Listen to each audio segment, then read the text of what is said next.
ஒரு முறையான பயிற்சி இல்லாமல் ஒரு ஜேர்னலிசம்ன்றது வந்து it's not nearly a job. ஒரு பேங்க்ல கேஷியர் வேலை பார்க்குற மாதிரியோ அல்லது பஸ்ல கண்டக்டர் வேலை பார்க்குற மாதிரியோ அல்லது ஒரு அரசாங்கத்தில் வந்து ஒரு கிளர்க்காக 10 மணிக்கு உட்காந்து 5 மணிக்கு போகக்கூடிய ஒரு ஜாப் கிடையாது. ஜேர்னலிசம் வந்து ஒரு காலிங், ஒரு பேஷன். அது வந்து ஒருத்தருக்கு உள்ளேருந்து வரும். ஜேர்னலிஸ்ட்டுக்கு என்ன அடிப்படையான தகுதி?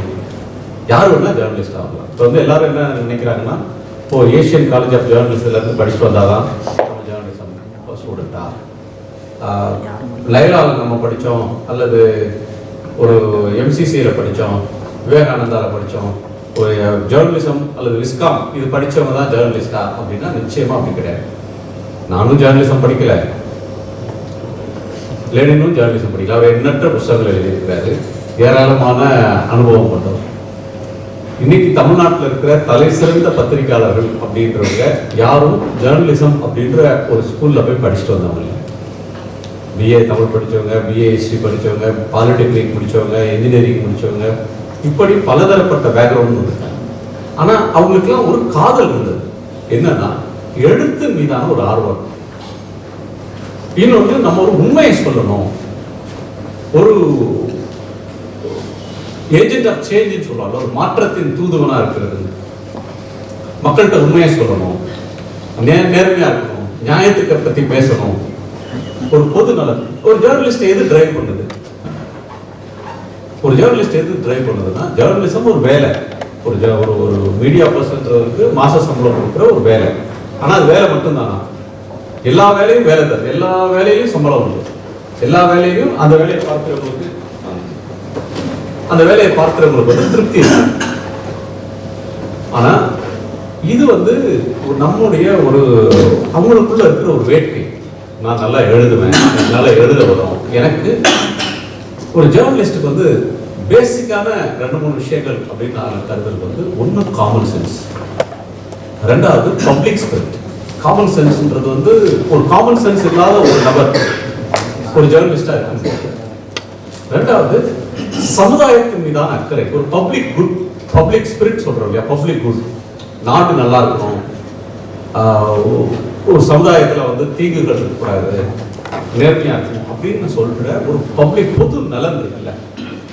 எல்லாரும் ஒரு இதுல பார்த்துட்டு போவாங்க. ஒரு வயலேஷன் இருக்கு அப்படின்னா, இது வயலேஷன் தப்புன்னு சொல்ற ஒரு தன்மை இருக்குல்ல. ஒரு காமன் சென்ஸ் இல்லாத ஒருத்தர் ஜேர்னலிஸ்டா இருக்க முடியாது. அந்த ஜேர்னலிஸ்ட் ஒருத்தருக்கு பப்ளிக் ஸ்பிரிட், பொது நன்மை, அது சார்ந்த ஒரு ஈடுபாடு இல்லைன்னா அவர் வந்து ஊடகவியலாளராக இருக்க முடியாது. அது ரெண்டும் ரொம்ப ரொம்ப கஷ்டம். நீங்க படிக்கிற டிகிரி எதுவானா இருக்கலாம், ஆனா அதை தாண்டி ஒரு சமுதாயத்தின் மீதான அக்கறை இருக்கிறவங்க அப்படின்ற ஒருத்தர் தான் மீடியாவுக்குள்ள. நான் முன்னாடி சொன்னேன், நீங்க சொல்லுங்க அப்படின்னு கேட்கிறாங்க, உடனே நீங்க கேளுங்கன்னு இவர் கேட்கிறாரு. கடைசி அவங்க நிருபர் பல நேரங்களில் பார்ப்பீங்க, பல பேட்டிகள்ல ஒரு கிரிட்டிக்கலா பார்க்கறது, கிரிட்டிக்கல் அப்ரோச் அப்படின்றதான் வந்து சென்ட்ரல் தீம் ஆஃப் ஜேர்னலிசம். ஒரு கிரிட்டிக்கல் அப்ரோச்னா விருப்பு வெறுப்பு இல்லாம ஒரு விமர்சன பார்வையோடு ஒரு விஷயத்தை அணுகுது. ஒரு விமர்சன பார்வையோடு அணுகுறதுன்னு சொன்னா உங்களுக்கு அதுக்கான டெப்தான ஒரு அண்டர்ஸ்டாண்டிங் அந்த சப்ஜெக்ட்ல இருக்கு.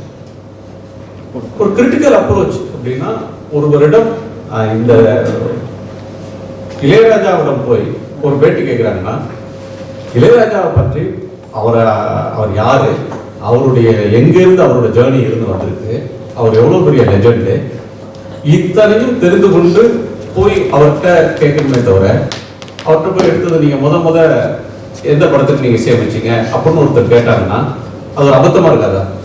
அது இன்டர்வியூ பண்ற ஜஸ்டிஸா இருக்குமா? அடுத்து இன்னொரு கிளிஷே, உங்களுக்கு இவ்வளவு பாட்டு எழுதிருக்கீங்க சார், பண்ணிருக்கீங்க, உங்களுக்கு ரொம்ப பிடிச்ச பாட்டு எது அப்படின்னு கேட்கலாம். அது என்ன இருக்கு அதுல? அவர் ஒரு 1000 இன்டர்வியூல அதுக்கு பதில் சொல்லியிருப்பாரா? சோ ஒரு ப்ரிப்பரேஷன் அப்படின்ற ஒண்ணு ரொம்ப இம்பார்ட்டன்ட். ஒரு பத்திரிகையாளர் அப்படின்றவருக்கு அடிப்படையில் இருக்கக்கூடிய வேட்கைன்றது சமுதாய முன்னேற்றத்துக்கு, சமூக நன்மைக்கு நாம பங்களிக்கிறோம் அப்படின்ற ஒரு விஷயம். யாரெல்லாம் ஜேர்னலிஸ்டா இருந்தாங்க அப்படின்னா, தமிழ்நாட்டில் ஒரு பெரிய ட்ரெடிஷன் இருக்கு. தமிழ்நாட்டில் பெரியார் ஒரு ஜேர்னலிஸ்ட், அவர் ஒரு பத்திரிகை நடத்தியிருக்கிறார். அவர் நடத்தின பத்திரிகைக்கு நீங்க 100 வருஷம், குடியரசுன்னு ஒரு பத்திரிகை 100 வருஷத்துக்கு முன்னாடி நடத்தியிருக்கிறார். குடியரசு 1% மக்கள் கூட படிப்பறிவு இல்லாத காலத்தில் 1% கூட மக்கள் கூட இங்கிலீஷ் நாலேஜ் இல்லாத காலத்தில் ரிவோல்ட்னு ஒரு புக் நடத்திருக்காங்க 100 வருஷத்துக்கு முன்னாடி. பாரதியார் பத்திரிகை நடத்தியிருக்கார், அண்ணா நடத்தியிருக்கிறார், கலைஞர் பத்திரிகை நடத்தியிருக்கிறார், ராஜாஜி நடத்தியிருக்கிறார். அகில இந்திய அளவில் பார்த்தீங்கன்னா அண்ணல் காந்தியடிகள் யங் இந்தியா அப்படின்னு பத்திரிகை நடத்தியிருக்கிறார், அம்பேத்கர் பத்திரிகை நடத்தினாங்க. இவங்களாம் எதுக்கு பத்திரிகை நடத்தினாங்க அப்படின்னா செய்திகளை சொல்றது அப்படின்ற ஒரு கோணத்துக்கு மட்டும் இல்லை, மாறாக அவங்க நம்பின கருத்தை ஒரு சமூகத்துக்கு முன்னேறுவதற்கு இந்த செய்திகள் போய் சேரணும் அப்படின்னு அவங்க எதெல்லாம் கருதினாங்களோ அதெல்லாம் பத்திரிகைகளை, சிற்றிதழ்களை, வார இதழ்கள், நாளிதழ்கள் தொடங்கி சொன்னாங்க. ஸோ தமிழ்நாட்டு பத்திரிகைக்கு வந்து ஒரு சுதந்திர போராட்டத்துக்குள்ள ஈடுபட்ட ஒரு மரபும் உண்டு. இன்னொன்று சமூக ஏற்றத்தாழ்வுகள் இருக்கு இல்லையா, பிறப்பின் அடிப்படையில் உயர்ந்தவர்கள் தாழ்ந்தவர்கள் சொல்ற அந்த ஏற்றத்தாழ்வுகளுக்கு எதிராக போராடின ஒரு மரபும் தமிழ்நாட்டில் உண்டு. ஸோ தமிழில் இன்னைக்கு வந்து பத்திரிகையாளர்கள் அப்படின்றவங்களுக்கான மிக முக்கியமான தேவை அப்படின்றது வந்து பரந்துபட்ட வாசகம். நான் வந்து ஒரு பத்திரிகையில் இருக்கிறேன், ஒரு 1000 பேரையாவது சொல்லி நான் வேலை கேட்டு வந்தவங்கள இன்டர்வியூ பண்ணியிருக்கேன். ஒரு காமன் சென்ஸ் அப்படின்றது எதுல இருந்து வரும்னு சொன்னால் ஒருத்தட்ட கேட்பேன், அது ஒரு நீங்கள் எதுக்கு வரீங்க அப்படின்னா, நான் நல்ல டிவி வரவங்களை வந்து கேட்டீங்கன்னு சொன்னால், சார் எனக்கு டிவியில் நியூஸ் வாசிக்கிறது எனக்கு ரொம்ப இன்ட்ரெஸ்ட் சார். அப்படியா, நீங்கள் என்னவா இருக்கீங்க? நான் நர்ஸாக இருக்கேன் சார், நான் ஒரு பிசியோதெரபிஸ்டாக இருக்கேன். சரி, ஒரு ரோட்டில் போகிற ஒருத்தர் நாளைக்கு வந்து எந்த பயிற்சியுமே இல்லாமல் நாளைக்கு காலை நான் வந்து நர்ஸ் ஆக முடியும், நர்ஸ் ஆகணும் அப்படின்னு சொன்னால் யாராவது ஏற்றுப்பாங்களா? ஒரு பிசியோதெரபிஸ்டாக நாளைக்கு காலை நான் வந்து ஆகணும், வேற ஏதோ ஒரு தொழில் பார்த்துட்டு இருக்காங்க, உடனே நீங்கள் நாளைக்கு காலை பிசியோதெரபிஸ்ட் ஆகுங்க அப்படின்னு சொன்னால் அலோவ் பண்ணுவாங்களா? அதுக்கு ஒரு பயிற்சி வேணும் இல்லையா? வெறும் ஸ்கிரீன்ல வந்து நான் ஒன்ன கொடுப்பீங்க அதை நான் வாசிச்சிருவேன் அப்படின்னு சொல்றவங்க வந்து ஒரு ஜேர்னலிஸ்டாக ஆக முடியாது. இப்போ ஒரு டிவியில நேரலையில ஒருத்தர் வந்து ஒரு சுப்ரீம் கோர்ட்டோட ஜட்மெண்ட் ஒன்று வருது, அதோட செய்தி பிரேக் பண்றப்ப, பிரேக்கிங் நியூஸா வருகிற போது அந்த செய்தியாளர்கிட்ட போய் கேட்கிறப்ப இது என்னங்க நடக்குது சொல்லுங்க அப்படின்னு கேட்கிறோம் அப்படின்னா அவர் மேலதிக விவரங்களை சொல்லணும். ஸ்கிரீன்ல இருக்கும் இல்லையா 4 லைன், அந்த 4 லைன் அப்படியே சொல்ற ஒரு பேரு ஒரு விவரமான ஜேர்னலிஸ்ட் கிடையாது. ஸோ எப்போ ஒருத்தரால அதிகமாக சொல்ல முடியும், அதை பத்தின ஒரு கூடுதலான ஒரு பார்வை இருந்தால் மட்டும்தான் ஒருத்தர் சொல்ல முடியும். நான் அந்த இன்டர்வியூஸ் பண்றப்ப பல நேரங்களில் நீங்க ஏன் இந்த துறைக்கு தேர்ந்தெடுக்கிறீங்க, உங்க பேக்ரவுண்ட் என்ன, எதுக்காக இந்த துறையை தேர்ந்தெடுக்கிறீங்கன்னா அது ஓரளவுக்கு சொல்லுவாங்க. அடுத்தது 80% பேருக்கு நான் பார்த்ததுல 80% பேருக்கு ஒரு 10 இங்கிலீஷ் சொற்களை டெய்லி நியூஸ் பேப்பர்ல வர 10 இங்கிலீஷ் வேர்ட்ஸ் அப்படின்னு ஒரு வேர்ட் இருக்கும், அதுக்கு வந்து தமிழ்ல டிரான்ஸ்லேஷன் பண்ணுவாங்க. இந்த 10 வேர்டுக்கு டிரான்ஸ்லேஷன் எழுதி கொடுங்க. இந்த 10 சென்டென்ஸ் இன்னொரு இன்னைக்கு பேப்பர்ல வந்திருக்கு ஹெட்லைனுக்கு என்ன டிரான்ஸ்லேஷன் கொடுத்தோம்னா 90% பேருக்கு அதுக்கான அப்ராப்ரியேட் டிரான்ஸ்லேஷன் சொல்ல வராது, எழுத வராது. அது ரொம்ப டிராஜிக்கான ஒரு தன்மை.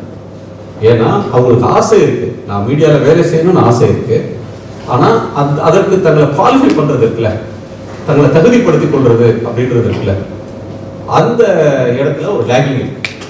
அதான் இந்த மாதிரியான பயிலரங்கள் நிச்சயமா இதுல இருந்து ஒரு இன்ஸ்பிரேஷன் உங்களுக்கு கிடைச்சதுன்னா தமிழ்நாட்டுக்கு நிறைய நல்ல ஜேர்னலிஸ்ட் கிடைப்பாங்க. அது ஒரு நல்ல ஒரு நம்பிக்கைன்னு வச்சுக்கோங்க. அதுல பல பேர்கிட்ட கேட்கும்போது ஒன்று தமிழ்லையும் ஒழுங்கா எழுத மாட்டாங்க, ஆங்கிலத்திலையும் தப்பா எழுதி கொடுப்பாங்க. ஒரு 2 பேரா எழுதி கொடுங்கன்னா தப்பா. ரெண்டாவது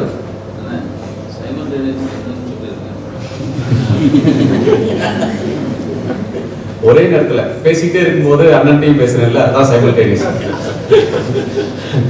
2 வேலைகள் ஒரே நேரத்தில் சேருது, ஒரே பொழுதுல 2 நடக்கிறது தான் சைமல்டேனியஸ். ஒண்ணுக்கு அடுத்து ஒண்ணு இல்லை, ஒரே சமகாலத்தில் நடக்கிறது. ஆங்கில வாசிப்பு அப்படின்றது இன்னைக்கு தேதியில ரொம்ப ரொம்ப முக்கியம். நான் குயிக்கா சிலர் சொல்லிட்டு ஃபாஸ்டா முடிக்கிறேன். ஆங்கில வாசிப்பு அப்படின்றது நான் எனக்கு மிக குறைந்த சம்பளம் வாங்கினால கூட நான் ஆங்கில பத்திரிகைகளில் குறிப்பாக ஹிந்து பத்திரிகை வாங்குறத படிக்கிறத நிறுத்தினதே இல்லை. ஆங்கில பத்திரிகைகளில் என்ன ஒரு பெரிய வாய்ப்புனா நிறைய ஒரு லாங்குவேஜ் அது சார்ந்து மட்டும் இல்லை. இப்போ நீங்கள் வட இந்தியாவில் இன்னைக்கு தேர்தல் நடக்குது, உத்தரப்பிரதேசத்தில் நடக்குது, குஜராத்தில் நடந்து முடிஞ்சிருக்கு, மகாராஷ்டிராவில் நடக்குது. ஒவ்வொரு மாநிலத்திலும் என்ன பிரச்சனை? அயோத்தியில இன்னைக்கு பைசா பார்த்து தேர்தல். இன்னைக்கு ஒரு பத்திரிகையில கட்டுரை வந்திருக்கு, அயோத்தியில ராமர் கோயில்ன்றது அங்க பெரிய இஷ்யூ இல்லை, கோயிலுக்காக ஒருத்தர் வந்து ஓட்டு போடுறது இல்லை, மாறாக அங்க வந்து காஸ்ட்ன்றது ஒரு முக்கியமான ஒரு ஃபேக்டரா இருக்கு. அதுதான் கடந்த தேர்தல்களில் வெற்றியெல்லாம் தீர்மானிச்சிருக்குன்னு ஒரு கட்டுரை. ஒரு ப்ராடர் பெர்ஸ்பெக்டிவை, ஒரு லார்ஜர் ஒரு லிபரல் வேல்யூஸோட ஒரு விஷயங்களை தெரிந்து கொள்ளணும் அப்படின்றது ஒன்றுக்கு நமக்கு நீங்க இதுவரையிலும் ஆங்கில பத்திரிகைகளை வாசிக்காதவர்களாக இருந்தால் கட்டாயம் ஆங்கில பத்திரிகை ஒன்றை அவசியம் வாசிக்கணும். ஒரு தமிழ் பத்திரிகை, ஒரு ஆங்கில பத்திரிகை, ஒரு பிரிண்ட்ல நல்லா எழுதி சிறப்பா ரிப்போர்ட் பண்ணிட்டு வந்த ஒரு ஜேர்னலிஸ்ட் டிவிக்கு போனா நிச்சயம் அதை விட நல்லா சைன் பண்றாங்க, டிஜிட்டலுக்கு போனா நல்லா சைன் பண்றாங்க. ஆனா நேரா டிவிக்கு வர்றவங்க, நேரா டிஜிட்டலுக்கு வர்றவங்க அப்படின்னா அவங்களுக்கு வந்து கற்பனை திறனும் இருக்க மாட்டேங்குது, சப்ஜெக்ட் நாலேஜும் குறைவா இருக்கு. இப்போ ஒரு நீங்க பல நேரங்களில் பார்த்தீங்கன்னா கிளிக் பைட் ஹெட்லைன் சொல்லுவாங்க. கதவை திறந்து பார்த்த போது அதிர்ச்சி அடைந்த சோ என்ன நடந்தது தெரியுமா அப்படின்னு ஒரு தலைப்பு போடுவாங்க. புட்டு புட்டு வைத்த அன்றைக்கு இரவு நடந்தது இதுதான், புட்டு புட்டு வைத்த எக்ஸ்னு ஏதோ ஒரு பேரை வச்சு ஒரு பேட்டி ஒரு தலைப்பு போடுவாங்க. ஸோ அந்த தலைப்பை பார்த்து அந்த நொடியில் உள்ள போகணுன்ற அளவுல தான் அவங்களுடைய அண்டர்ஸ்டாண்டிங் இருக்கே தவிர ஒரு மொத்த பேட்டி அதில் இருக்க மொத்த கண்டென்ட்டுடைய சாராம்சத்தை உள்வாங்கி ஒரு தலைப்படுற பக்குவம்ன்றது இல்லாத ஒரு நிலைமை. வரக்கூடிய பல பேருக்கு இன்னொரு விஷயம் என்னவா இருக்குன்னு சொன்னா, தமிழ்நாட்டில் எத்தனை மாவட்டம் இருக்குப்பா அப்படின்னு கேட்டா மாவட்டத்து பேரை பல பேருக்கு தெரியறதில்லை. கொடைக்கானல் மாவட்டம் எழுதுறவங்க இருக்காங்க, ஒசூர் ஒரு மாவட்டம் எழுதுறவங்க இருப்பாங்க, அவங்க தெரிஞ்ச ஊர்ல எழுதுவாங்க, நெய்வேலி மாவட்டம் போடுவாங்க, கும்பகோணம் மாவட்டம் அப்படின்னு எழுதுறவங்க இருப்பாங்க. அதுல ஒரு லாஜிக்கல் திங்கிங் இருக்கும்ல. இப்போ ஒருத்தர் லிஸ்ட் போடுறப்ப சென்னையிலேருந்து கன்னியாகுமரி வரையிலும் பட்டியல் போட்டாங்கன்னா அதுல ஒரு தன்மை, சென்னை, திருவள்ளூர், காஞ்சிபுரம், அதுக்கடுத்து விட்டுட்டு அவன் சொந்த ஊருக்கு போவான், திருப்பூர், அதுக்கப்புறம் திண்டுக்கல், இல்லைன்னா திருநெல்வேலி. நிறைய பேருக்கு தமிழ்நாட்டில் என்னென்ன மாவட்டங்கள் இருக்கு அப்படின்ற அண்டர்ஸ்டாண்டிங். மக்களவைனா என்ன, மாநிலங்களவைனா என்ன, தேர்தல் நடக்கிறது மக்களவைக்கா மாநிலங்களவைக்கா, மாநிலங்களவை எம்பியோட வேலை என்ன, மக்களவையோட வேலை என்ன, அது பல பேருக்கு தெரியும். கவர்னர் அவரோட ரோல் என்ன, மாநில அரசு அப்படின்னா அதனுடைய தன்மை என்ன அப்படின்ற ஒரு சாதாரணமாக நியூஸ் பேப்பரை பல நாள் வாசிக்கிற ஒருத்தங்களுக்கு இருக்கிற பேசிக் அண்டர்ஸ்டாண்டிங் கூட மீடியாவில் வேலைக்கு வரக்கூடியவங்களுக்கு இல்லாத தன்மை. இது எப்போ போகும் அப்படின்னா, நிறைய படித்தவங்க, இதில் ஆர்வம் உள்ளவர்கள், இதில் ஈடுபாடு கொண்டவங்க, இதில் நிறைய வாசிப்பு கொண்டவங்க வரும்போது தான் அதெல்லாம் இதான். இது காமன் சென்ஸ் அப்படின்னா பறந்து நீங்கள் வந்து டிராவல் பண்ணணும். தமிழ்நாட்டுடைய குறுக்கும் நெடுக்குமாக பயணம் செய்கிற போது உங்களுக்கு கிடைக்கிற ஒரு அனுபவம்ன்றது உங்களுக்கு நிச்சயமாக ஹெல்ப்ஃபுல்லாக இருக்கும். ஒரு இன்டர்வியூ அப்படின்ற ஒன்று போறோம்னா அந்த தலைவர் இதற்கு முன்னால் கொடுத்த பேட்டி என்ன, அவர் இதுவரையும் என்னென்ன ஸ்டேட்மெண்ட் கொடுத்துருக்காரு, அது அவர் என்ன கொள்கைகளுக்காக நிற்கிறாங்க, அவங்க சொல்றதுல என்ன கான்ட்ரடிக்ஷன்ஸ் இருக்கு அப்படின்ற ஒரு அண்டர்ஸ்டாண்டிங்கோடையும் நம்ம வந்து அந்த அண்டர்ஸ்டாண்டிங் இருந்தால் தான் அவங்கள்ட்ட நீங்கள் சப்சிக்வெண்ட் கொஷின்ஸ் அப்படின்ற ஒன்று போகணும். ஒரு கேள்வி, ஒரு 5 கேள்வி எழுதிட்டு நம்ம போறோம்னு வச்சுக்கோங்க, இந்த 5 கேள்விக்கு பதில் சொல்றாங்க. அப்போ அவங்க சொல்ற பதில இருந்து நம்ம ஒன்று கேட்கணும்ல, ஒரு துணை கேள்வி, ஒரு சப்ளிமெண்டரி கொஸ்டின், ஒரு கிராஸ் கொஸ்டின். அது வந்து எப்போ சாத்தியமாகும்னா அவங்க என்ன பேசுறாங்கன்ற ஒரு விஷயத்துல நமக்கு ஒரு பிராடர் அண்ட் டீப்பர் அண்டர்ஸ்டாண்டிங் இருக்கும்போது அது சாத்தியம். இது எங்க இருந்து வருது அப்படின்னு சொன்னா, தமிழ்நாட்டில் பத்திரிக்கையாளங்க அப்படின்னா நமக்கு ஒரு மரபு, நமக்கு தமிழ்நாட்டு பத்திரிகைகளுக்கு ஒரு ட்ரெடிஷன் இருக்கு. தமிழ்நாட்டு பத்திரிகைகள் வந்து நீங்க நான் ஒரு நேஷனல் நெட்வொர்க்ல இருந்திருக்கேன்.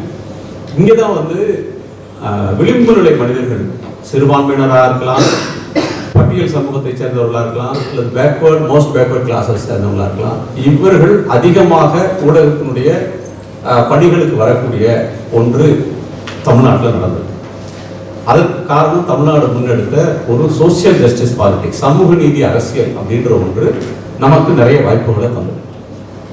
வட இந்தியாவில் போனீங்கன்னு சொன்னால், இப்போ நீங்கள் வந்து கூகுள் பண்ணி பாருங்க, ஒரு ரிசர்ச் ஆர்கனைசேஷன் மீடியா வாட்ச்டாக் வந்து எடுத்திருக்காங்க. தொலைக்காட்சிகளில் வந்து யாரெல்லாம் பேசுகிறாங்க, நாங்கள் வந்து இந்தியா முழுக்க இத்தனை தொலைக்காட்சிகளில் இங்கிலீஷ் பேப்பர்ஸ் இவ்வளோ பேர் நான் வந்து இன்டர்வியூ பண்ணோம், ஹிந்தி நியூஸ் பேப்பர்ஸ் இவ்வளோ பேர் இன்டர்வியூ பண்ணோம், அதில் எடிட்டர்ஸாக இருக்கிறவங்க, பீரோ சீஃபாக இருக்கிறவங்க, நியூஸ் எடிட்டராக இருக்கிறவங்க, நியூஸ் ஆங்கராக இருக்கிறவங்க, அதாவது நியூஸை டிசைட் பண்ணக்கூடிய இடத்துல இருக்கிறவங்க அப்படின்னு கேட்டால் அதில் 90% மேலே அப்பர் காஸ்ட்டை சேர்ந்தவங்க இருக்கிறாங்க அப்படின்னு ஒரு ரிசர்ச் இருக்கு. நீங்கள் பார்த்தீங்கன்னாலே டைவர்சிட்டி இன் நியூஸ் ரூம் போட்டிங்கன்னா கூகுள் பார்த்தீங்கன்னாலே வரும். தொலைக்காட்சியில் பேட்டி கொடுக்குறவங்க, விவாதங்களில் பங்கேற்கிறவங்க யாரு அப்படின்னு எடுத்துட்டு அதையும் அந்த குரூப் வந்து அனலைஸ் பண்ணியிருந்தாங்க. நான் அந்த லிங்க் வந்து திரு மனுஷபுத்திரன் அனுப்பிச்சிருக்கிறேன். உங்களுக்கு எல்லா குரூப்ஸ் ஏதாவது இருந்ததுன்னா நீங்கள் ஷேர் பண்ணுங்க.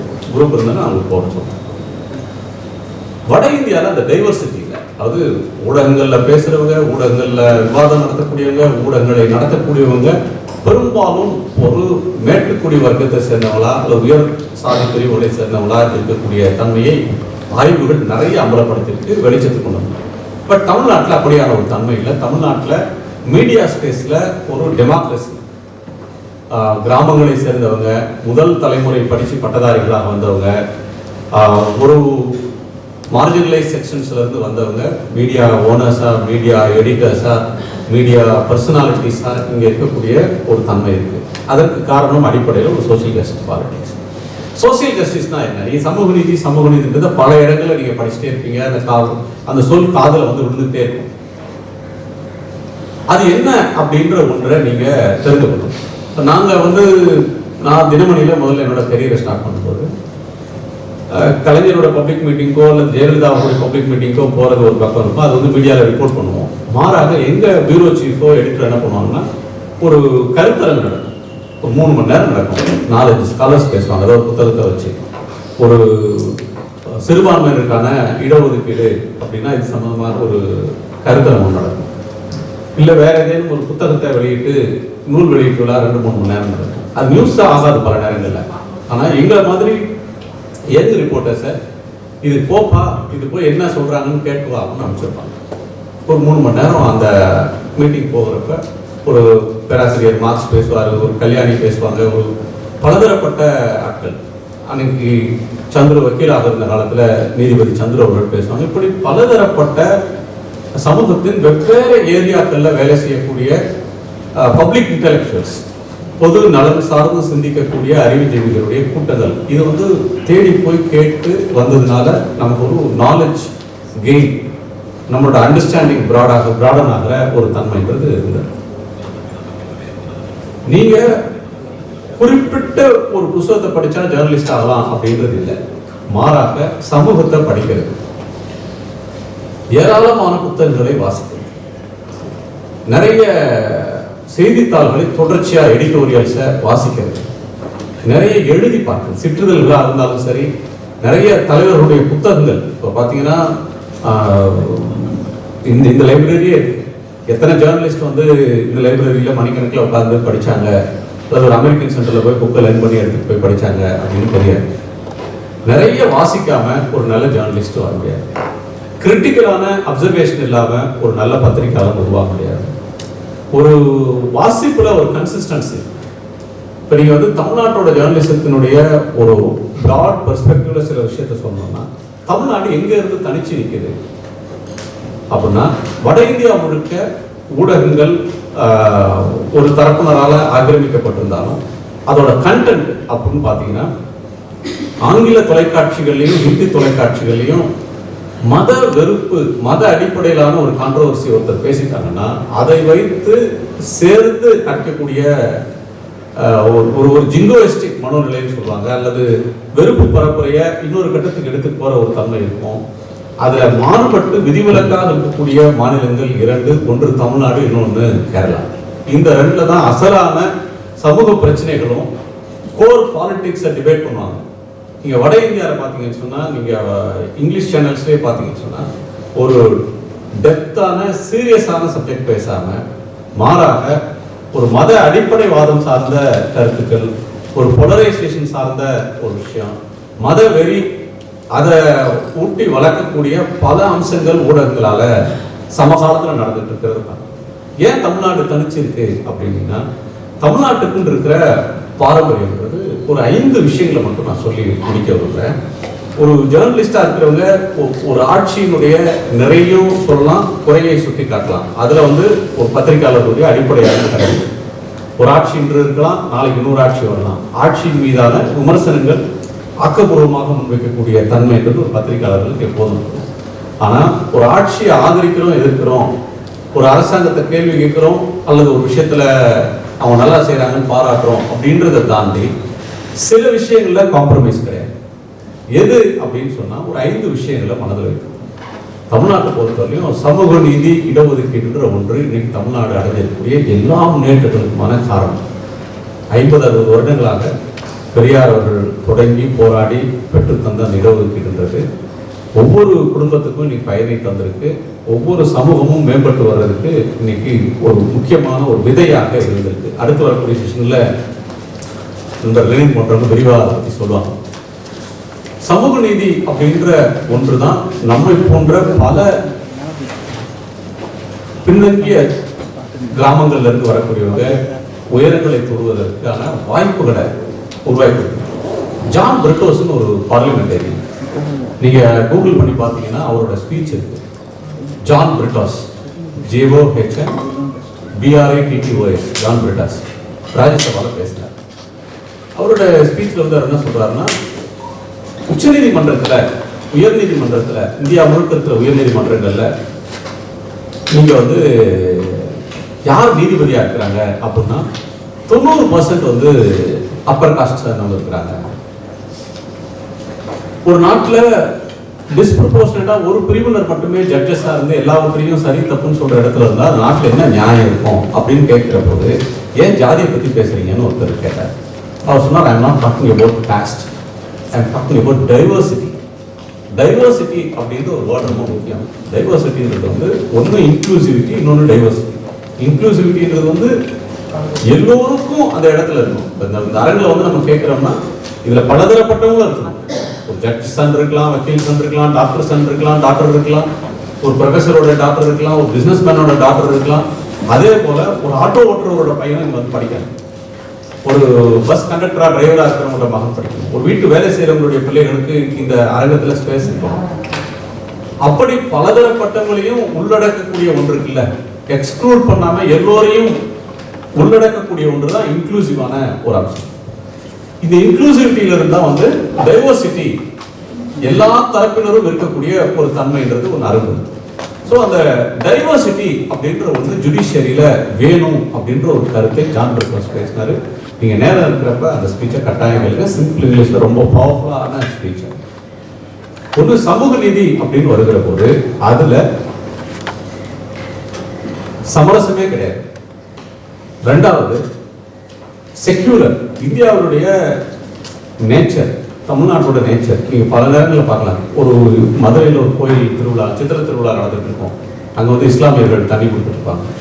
ஒரு கோயம்புத்தூர்ல கோணியம்மன் திருவிழா இருக்கும். அங்க முஸ்லீம்கள் ஜூஸ் கொடுத்துருப்பாங்க. அவங்களுக்கு இது நம்ம பல காலமாக வெறுப்புல வளர்ந்த சமூகம் இந்த தமிழ் சமூகம். ஒரு இணக்கத்தில் வளர்ந்த சமூகம். கோஎக்ஸிஸ்டன்ஸ், பீஸ்ஃபுல் கோஎக்ஸிஸ்டன்ஸ் சொல்றாங்கல்ல, அது அவங்க நம்பிக்கை அவங்களுக்கு, இவங்க நம்பிக்கை இவங்களுக்கு. ஆனா 2 பேருடைய நம்பிக்கையும் ஒன்றா அமைதியா வாழ்றதுக்கு எந்த இடத்துலயும் கொடுக்க இல்லை. முஸ்லீம்களுடைய நம்பிக்கையை முஸ்லீம்கள் ஃபாலோ பண்ண போறாங்க, இந்து நம்பிக்கை இந்துக்களுக்கு இருக்கு. அது எந்த இடத்துலயும் ஒன்று இன்னொன்றுக்கு எதிரானதாக இல்ல. பீஸ்ஃபுல் கோஎக்ஸிஸ்டன்ஸ் அப்படின்றது பல காலமா இருக்கு. தமிழ்நாட்டில் மதக்கலவரம் அப்படின்ற ஒன்று அரிதாக, இங்க மத வன்முறைன்னு சொன்னா ரொம்ப ரேரா ஏதாவது ஒரு இடத்துல இருக்கும். அது ஒரு தமிழ்நாட்டுடைய ஒரு டிஃபைனிங்கான ஃபீச்சரா அது என்னைக்கு இருந்தது இல்லை. தமிழ்நாட்டுடைய பாரம்பரியம் ஒரு செக்யூலர். நீங்க எந்த மதத்தை வேண்டுமானாலும் பின்பற்றிக் கொள்ளுங்க. ஆனால் நீங்க பின்பற்றக்கூடிய மதமோ பக்தியோ நீங்க பேசுற அரசியலை தீர்மானிக்கிறது. ஒருத்தருடைய ஒரு தனிப்பட்ட பர்சனலான ஒரு ஃபெய்த் அப்படின்றது வேற. நீங்க எதை விரும்புறீங்களோ அதெல்லாம் நீங்க அடையலாம். சாய்பாபா பக்தர்னா நீங்க பாபா பக்தரா இருக்கலாம். பட் என்னுடைய பொலிட்டிக்கல் அவுட்லுக் அப்படின்ற ஒன்று என்னுடைய பக்தியின் மூலமாகவோ என்னுடைய ஜாதியின் மூலமாகவோ நான் கும்பிடுற கடவுள் மூலமாகவோ எனக்கு என்னுடைய அரசியல் சிந்தனை வராது அப்படின்ற ஒன்று நம்ம மாநிலத்தில் நெடுங்காலமா இருந்துட்டு வரக்கூடிய ஒரு தன்மை. ஸோ அந்த ஆல்டர் பண்றதுக்கு இதை பார் முஸ்லீம்களால் ஆபத்து, இதை பார் இவங்களால இதாகுது என்று சொல்லி ஒரு வெறுப்பின் அடிப்படையில ஒரு அச்சத்தையும் சமூக பகையும் உருவாக்குறதுக்கு யாரையும் முயற்சி பண்றாங்கன்னா அதுல நாம கவனமாக இருக்கணும். ஒரு பத்திரிகையாளர்கள் அப்படின்றவங்களால ஒரு சோசியல் என்மிட்டி, சமூக பகை வருவதற்கோ சமூக பதற்றம் வருவதற்கும் நாம் எந்த வகையிலும் காரணமாக கூடாது. அந்த மாதிரியான ஃபண்டமெண்டல்ஸ் அப்படின்ற ஒரு அடிப்படைவாதிகள் வந்து நம்ம தள்ளி நிற்கணும், அவங்கள கேள்விக்குட்படுத்தி கொண்டே இருக்கணும். அது நமக்கு நம்முடைய முன்னோர்கள் சொல்லிக் கொடுத்த இரண்டாவது முக்கியமான ஆரம்பம். மூணாவது, தமிழ்நாட்டை பொறுத்தவரை மிக முக்கியமான இன்னொரு ஆஸ்பெக்ட்ன்றது வந்து மொழி உரிமை சார்ந்த ஒரு தமிழ். இந்திய அரசியல் சட்டம், நீங்க ஒரு 100 ரூபாய் நோட்டு உங்க பாக்கெட்ல இருக்குன்னா அதுல இந்தியாவினுடைய அரசியல் சட்டத்தில் அங்கீகரிச்சிருக்கக்கூடிய 22 மொழிகளும் அதுல எழுதப்பட்டிருக்கும். ஆனா இப்ப இந்தியாவில் என்ன நடமை, ஒரு நாடு ஒரு மொழி இந்த கட்டத்துக்கு கொண்டு வந்துட்டாங்க. மீண்டும் மீண்டும் ஹிந்தியை திணிக்கக்கூடிய ஒரு தன்மை. இப்ப ரயில்வேல வேலை வேணும், ஸ்டாஃப் செலெக்ஷன் போர்டுக்கு வேலை வேணும்னா ஹிந்தியில பரீட்சை எழுதினாதான் வேலை அப்படின்னு கொண்டு போகக்கூடிய தன்மைகளை அப்பப்போ பார்க்கணும். ஒரு ஹிந்திக்கான நிதி அதிகமாக ஒதுக்கிறதோ அல்லது சமஸ்கிருதத்துக்கு அதிகமாக ஒதுக்கிறதோ தமிழ் மாதிரியான தொன்மையான மொழிகளுக்கு அதற்கு ஈக்குவலான ஸ்டேட்டஸை கொடுக்காம இருக்கிற ஒரு தன்மை. இப்போ பல பேர் என்ன நினைச்சிருப்பாங்கன்னா, இந்தியாவுக்கு வந்து ஹிந்தி, வட இந்தியாவுக்கு போனீங்கன்னா எப்படி ஹிந்தி தெரியாம ஒருத்தர் இந்தியனா இருக்கலாம் அப்படின்னு ஒரு கேள்வி கேட்பாங்க. அவங்களுக்கு அப்படி ஒரு எண்ணம் இருக்கும். ஹிந்தி நம்ம நேஷனல் லாங்குவேஜ் இல்லையா அப்படிம்பாங்க. இல்லப்பா, இந்தியாவுக்கு தேசிய மொழி என்பது கிடையாது. இந்திய அரசியல் சட்டம் 2 மொழிகளை சொல்லுது. 2 வந்து அபிஷியல் லாங்குவேஜ் தான். ஒன்று இங்கிலீஷ், 2வது ஹிந்தி. அபிஷியல் லாங்குவேஜ் தான் இந்தியாவுக்கு இருக்கே தவிர நேஷனல் லாங்குவேஜ் இல்லை. ஸோ எங்கள் மீது நீங்க மொழியை திணிச்சிங்கன்னா நாங்கள் அதை ரெசிஸ்ட் பண்ணுவோம் அப்படின்ற ஒன்று 1938 இருந்து இந்த போராட்டம் நடக்குது. ஹிந்தி எதிர்ப்பு போராட்டம் 38 எதிர்த்திருக்காங்க, 65 திருப்பி வருகிற போது எதிர்த்திருக்காங்க. இப்போதும் அந்த போராட்டம் வந்து தொடருது. அது பன்மைத்துவத்தை அழிச்சிட்டு ஒரு மொழி, ஒரு பண்பாடு, ஒரு நாடு, ஒரு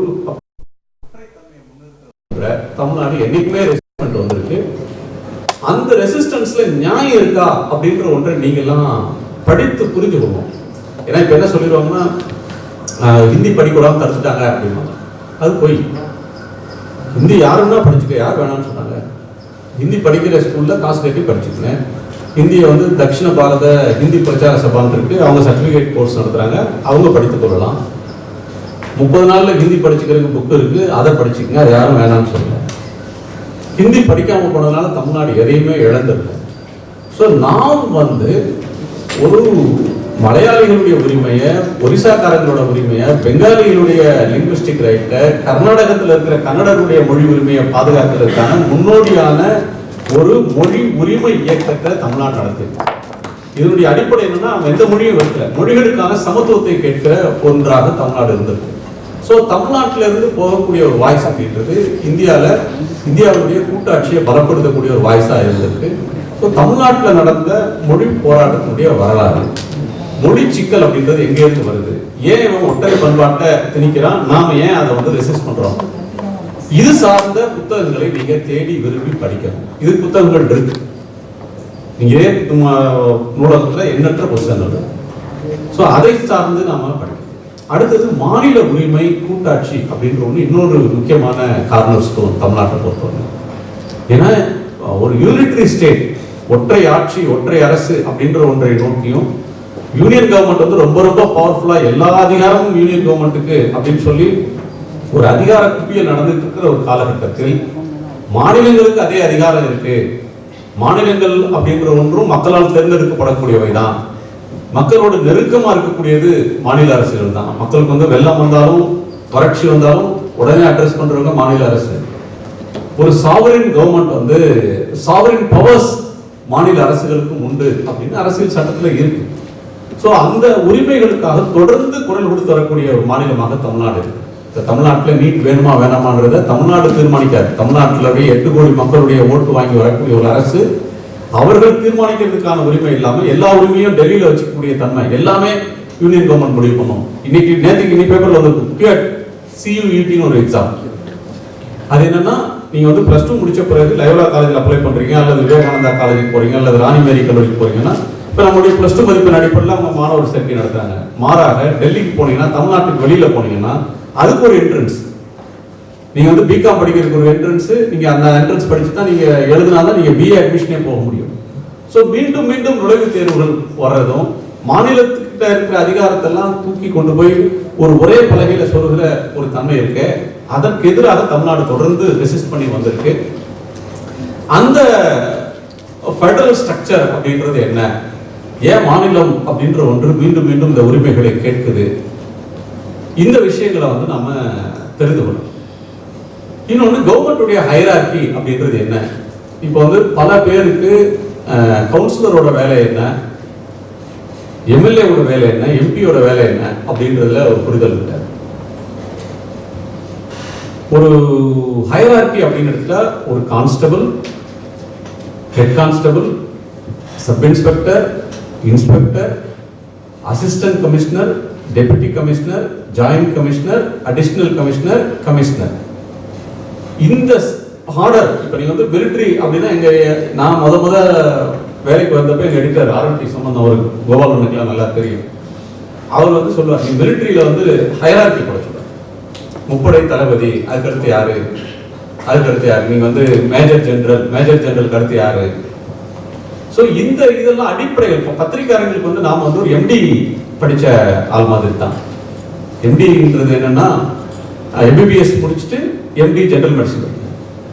அதுக்கடுத்து என்ன இருக்கு, நெஃப்ராலஜி தனியா இருக்கும், கார்டியாலஜி தனியா இருக்கும், நியூராலஜி தனியா இருக்கும், ஒவ்வொன்றுக்கும் இன்னும் ஒவ்வொரு ஸ்பெஷலைசேஷன் இருக்கும். ஆனா MD படிச்சவங்களுக்கு வந்து எல்லாவற்றை பற்றியும் ஏதேனும் ஒரு புரிதல் இருக்கும்.